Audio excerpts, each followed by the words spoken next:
وتزال العوائق والعثرات، وفي صحنه تشتو الأنفس بالابتهال، وتلهج الأفئدة بالامتثال.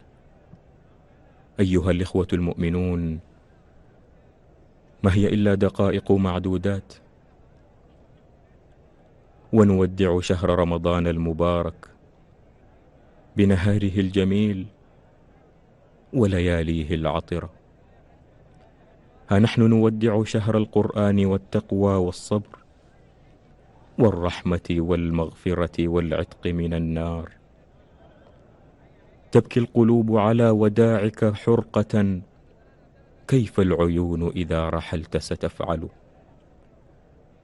فقد رحلت يا شهر رمضان، يا شهر العتق من النيران، يا شهر الصدقة والإحسان، يا شهر الصيام والقيام، يا شهر الفضل والإنعام،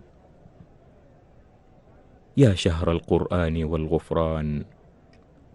ها هو يرحل وقلوب المشتاقين تتألم لفراقه.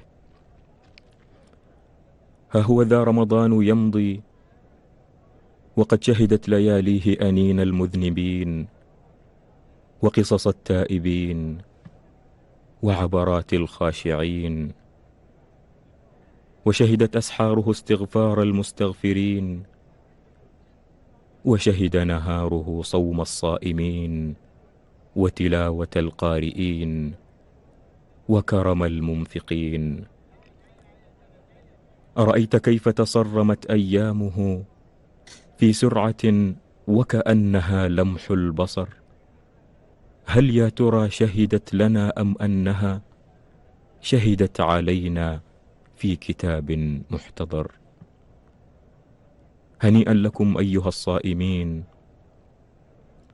هنيئا لمن صام رمضان إيمانا واحتسابا فغفر له ما تقدم من ذنبه.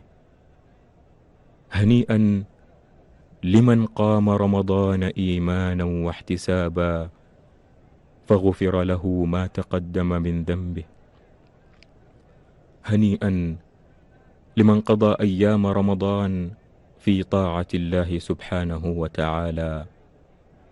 هنيئا لمن خرج من رمضان وقد تطهر قلبه من كل الأمراض، وتعودت نفسه على الطاعة والمعروف والإحسان.